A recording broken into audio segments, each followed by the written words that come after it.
Welcome to the latest episode of Branding the Experience, where we discuss ways how we can create environments where employees actually want to come to work and customers want to keep coming back. I am Ken Bader, your host for Branding the Experience.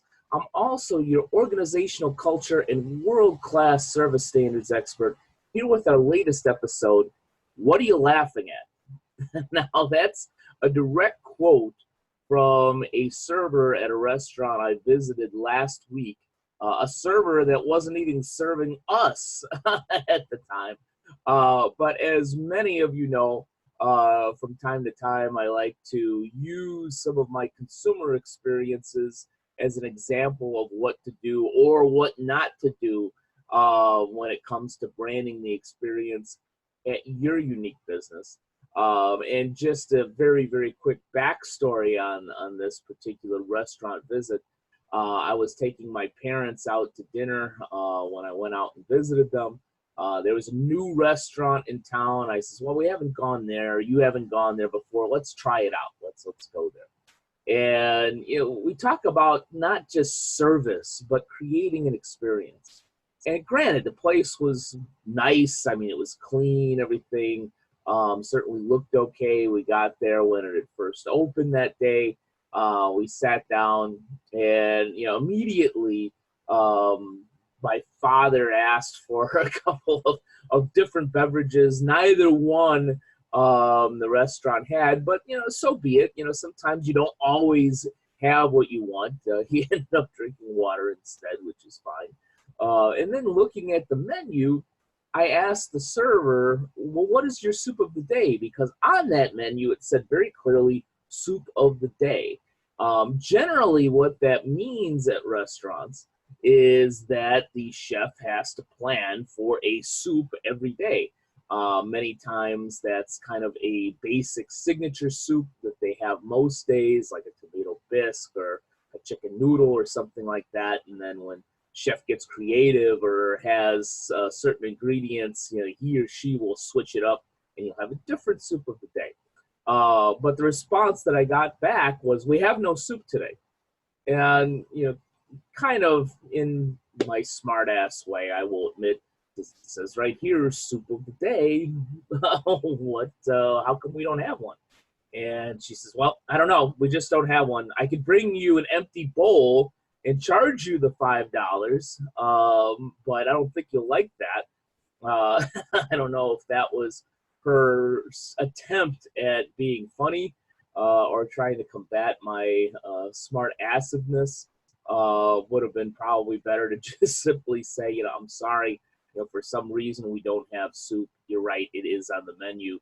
But is there something else that I might be able to bring you?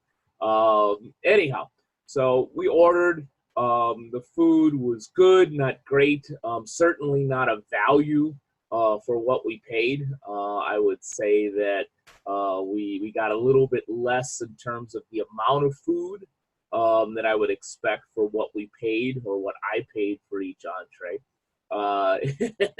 And it came out, my mom's food was a little bit on the cold side, so that was an issue. So already, as you can see, we're having a less than good, less than possibly even average experience. And when you go to a restaurant, when you go to any business, even if it's a bank or a financial service or real estate firm, you're expecting a certain experience and you would like to be surprised with something a little bit better than you expected.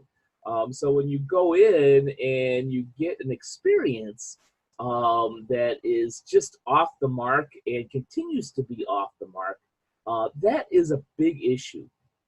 And it's also a big issue with your employees. We talk here about creating an environment where employees want to come to work. They don't want to have to say, we don't have the beverages you asked for, which are very common beverages. We don't have a soup of the day, even though it's clearly advertised on the menu, and so forth. That puts them in a bad situation. So to kind of finish up this little story and then get to what can we learn from this, at the end of the meal, my father went to the washroom, and he came out very jokingly, like a surgeon with wet hands, says, "There's no towels. There's no towels in the restroom." And of course, my mom and I laughed, and I joked and said, "Are you going into surgery or what?" And I didn't actually hear this. I kind of wish that I did. I might have made a comment or two. But my dad said later on after we left that when he was walking by with his hands up and my mom and I were laughing, the server said under her breath, but still within earshot of my father, "What are you laughing at?"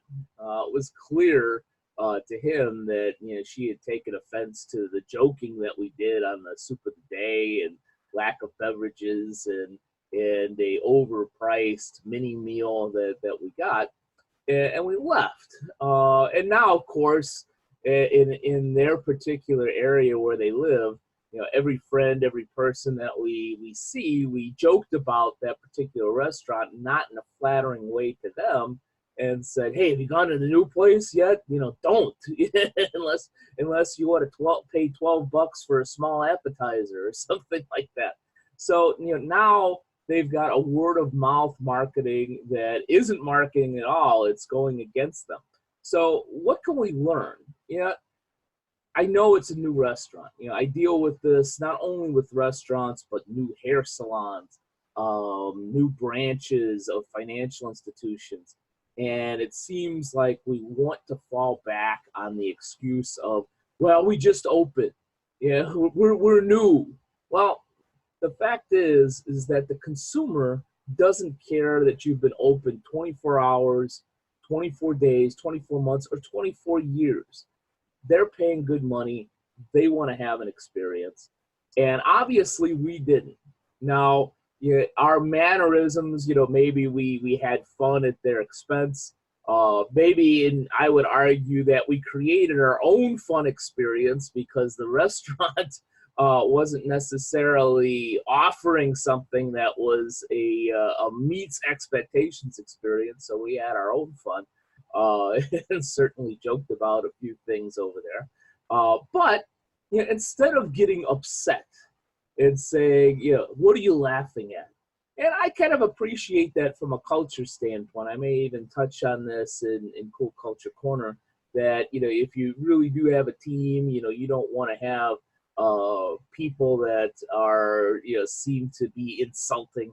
I don't think we were insulting. I think we did have some fun at the restaurant's expense, but also, in the vein that, they did not offer a positive experience there. But instead of getting upset, why not think about, all right, well, what's really going on here and how can we change it?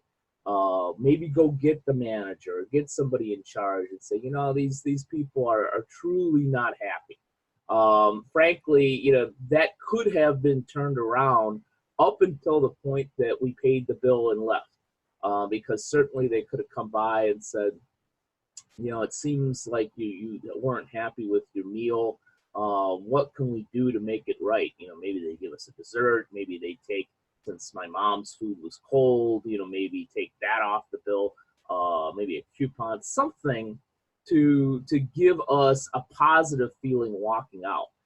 It certainly would not have necessarily created a great experience out of one that was clearly poor, but at least that would have been our last impression with the particular place. And maybe that would change the stories that we would tell other people in that town where my parents live, and say, well, you know what? They came out, they tried to make it right at the end. Maybe if they work out the kinks, we'll go back there.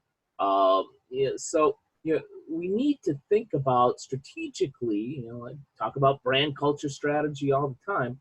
Strategically, should we just get upset, over these patrons, which was what happened to us, and hope they never come back? Or do we realize from a strategic standpoint that these people, whether they're right or wrong, are going to go out and talk to more people? And we're brand new in this particular area. Do we really want to allow that to happen? or is there something that we may be able to do to make this right or make it a little bit better at the end so that that doesn't happen, so that we can all have jobs, so that the place doesn't close down in 6 months, because there are plenty of restaurant choices in that particular area. So, think strategically. Uh, think about too, how we plan before we open. With the soup, with the knowing that hey, it's on the menu. Maybe we be proactive about that and say, I know we have soup of the day. We do not have that today. Something. But just because we're new branch, new restaurant, new hair salon, new gym, whatever that is, the consumer still is expecting a certain level of an experience. So we need to be prepared, probably even more so when we're new, meeting beforehand, getting on the same page so that we can be prepared to offer at least a meets expectations experience so that we don't have those issues moving on. Thanks for spending some time with me today. And here's hoping, as always, that you're branding the experience at a very high level for all those you serve, whether you're just getting in business or have been in business for several years. Take care. Now a word from our sponsor, Bader Training and Consulting. BTC is the creator of the B plus C plus S formula. Our clients that implement that formula increase their net income by 124% and grow their business by 17% on average. The best place to start working with Bader Training and Consulting is with our B plus C plus S audit. The service pinpoints issues as well as attributes of your business's unique brand, culture, and strategy.